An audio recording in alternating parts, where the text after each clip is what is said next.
Ever seen a beautifully designed room and thought, why can't my home look like this? It is not just about pretty things. It is about nailing the design principles that makes a space feel balanced and cohesive. In this video, we're breaking down the 7 essential design principles that every well-designed space follows. And I'm not just throwing vague advice at you. We'll be looking at real spaces, real mistakes, and real solutions so you can actually apply these tricks in your own home. Let's get started. I'm sure you've walked into a room and felt like something was just off. Maybe the scale of objects is too small, or everything is sitting low on the ground, making the space feel unbalanced. Many people think of balance in terms of symmetry, that is, having one side mirror the other. While that is one way to do it, the real key is to actually understand visual weight and how to use them strategically. Two different objects can have the same visual weight, despite looking completely different. Conversely, two objects with the same size can have different visual weight. For example, a dresser that sits all the way on the ground will naturally feel heavier than one with legs, even if they take up the same space. Once you get this, balance becomes much easier to achieve. See how in this living room, they've balanced a large, solid sofa with two smaller armchairs on the other side. But it doesn't end there. The vase arrangement is balanced with the slender floor lamp, and the tall curtain on the right is balanced with the hutch on the left. And if you notice the fireplace, the left side of the fireplace mirrors the right side, which is a form of symmetrical balance, but with a small vase. Why?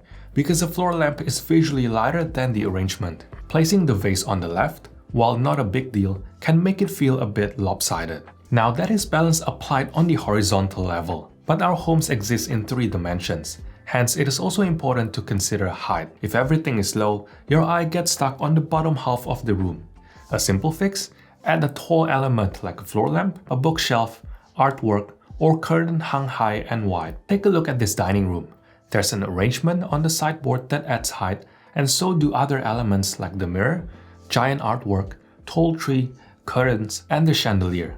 As a result, your eye moves around the space, not simply focus on the dining table. Also notice how they've placed a giant artwork and stool on the right to balance the mirror and sideboard, and why the tree is placed on the right of the room instead of the left, because it helps balance the arrangement on the left. Once you know this, you'll start seeing how this is applied everywhere.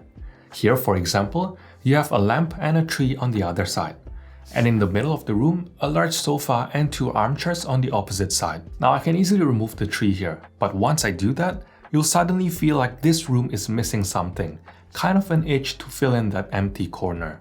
The distribution of objects is only one of many things that affects balance, so does contrast, scale, and proportion, which brings me to my next point.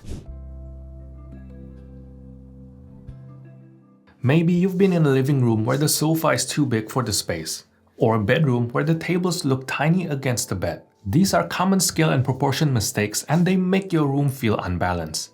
Let's break down what scale and proportion is first. Scale is the size of object relative to a room, while proportion is how the pieces relate to each other. There are 2 easy rules to get scale and proportion right. First is the 2/3 rule. When you're looking for a coffee table, find one that is roughly 2/3 the width of your sofa. For L-shaped sofa, that is 2/3 the horizontal portion. An artwork hung above the sofa or sideboard should be about 2/3 the width of the object under it, while a gallery wall or group of art is considered to be 1 unit. In the bedroom, an end of the bed bench should be roughly 2/3 the width of the bed. This is not a hard rule, but a good place to get you started. For example, if you have a blank empty wall in your living room like this one here, filling it with a small console in the middle is not going to cut it. But if you aim to fill in 2/3 of the wall with a combination of things like plants, decor, and a bigger mirror, it suddenly becomes way more balanced and visually pleasing. Secondly, the grounding object should always be bigger and visually heavier than the object around it. For example, if you have a TV and a console, the console should always be bigger than the TV itself, otherwise it will look off. If you have a pendant above the dining table, it should not be wider than the dining table itself, because again, it will instantly look off. Conversely, a rug, which is the grounding object, should always be wider than the sofa, which is where the rule of having at least the 2 front legs of the sofa and all armchairs comes in. Otherwise, having all the furniture sit on top of a rug is also a great choice. There's 2 reasons for this. One, a rug that is too small will make your seating look disjointed as they're separated. And second, why even bother buying a surface for your coffee table to rest and not for your feet to rest on? If you remember these rules, you'll be well on your way to getting your scales and proportions right. But you can't just leave it at that. Contrast is what makes a room exciting. Some rooms feel super dynamic and exciting, while others look kind of meh. The secret is contrast. Too many people play it too safe.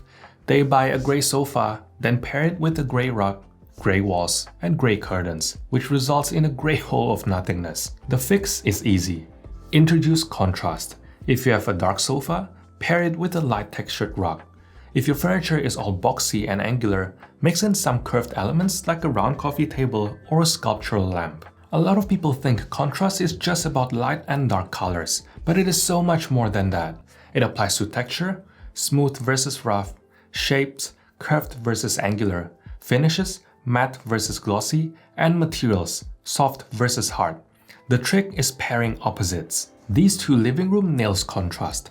Both have a smooth leather sofa paired with a textured wool rug, a sleek black accent balance with the warm wood tones, and sharp architectural lines softened with round objects and decor. Despite the restrained palette, they don't look flat or boring due to a variety of shapes, material, and texture. Similarly, in these two bedrooms, notice how they've used contrasting elements like smooth and rough texture, soft and hard materials, light and dark colors, and curved versus angular shapes. Lamps are a great hack for this in the bedroom, as they're not only functional, but helps break up that angular shape that most beds and tables have. You can even dial up or down the contrast depending on the vibe you want to go for. If you want to create a calming space, you can use a toned down version of a color like soft beiges or pastel blues, but you can use a more vibrant color to create a more energetic or lively feel. Now compare that to a room where everything is the same. Same color, same texture, same shape. It feels flat, right? Without contrast, a room lacks tension and visual interest, which applies even more to rooms with a neutral base. So, before you buy another beige on beige piece, ask yourself, do I have enough contrast? Now, I know decorating can be overwhelming, and knowing what makes a space look right isn't always obvious. That is why I put together a free guide called Secrets to a Beautiful Home, which includes a checklist to help you create a space that looks intentional and put together. You can grab it for free here or down below. A well-designed room doesn't just look good, it flows. That is where unity and rhythm comes in. Unity is about creating cohesion by repeating colors, materials, or shapes to make everything feel connected. Rhythm, on the other hand, guides the eye through a space by strategically repeating elements throughout the room. It is what creates flow. Take this living room. It has a primarily neutral color scheme with green and blue as the accent.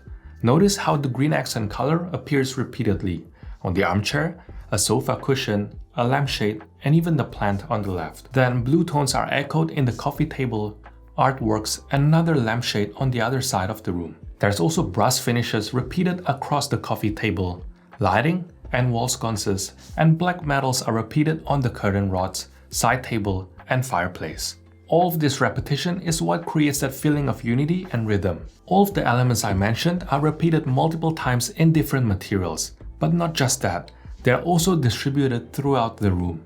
Here's where many people go wrong. They have too many unrelated elements, so the space feels all over the place. It is a hodgepodge of things put together with not much thought, or the complete opposite. They match everything too perfectly.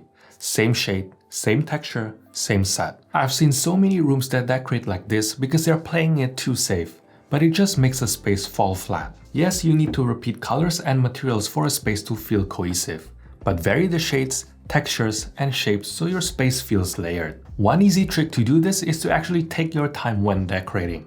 Those matching elements are often the result of rushing to get everything done in one go. In short, unity brings consistency, and rhythm keeps the space from feeling stagnant. So ask yourself, have I repeated enough elements and spread it across the room? Perhaps you've walked into a room and felt like your eyes had nowhere to land. That is what happens when there's no clear focal point. Focal point acts as anchors. They give space a structure, and without one, everything kind of blurs together. A lot of people think that rooms can only have one focal point. Well, that is not entirely true. Many well-designed spaces actually have multiple focal points that work together. Here's a great example. This living room has a grand window that acts as a focal point during the day, but at night, once the sun goes down, the fireplace takes over, keeping the space interesting at all times. Now, even if you have multiple focal points, you still need a dominant one. Think of it as a starting point for your design.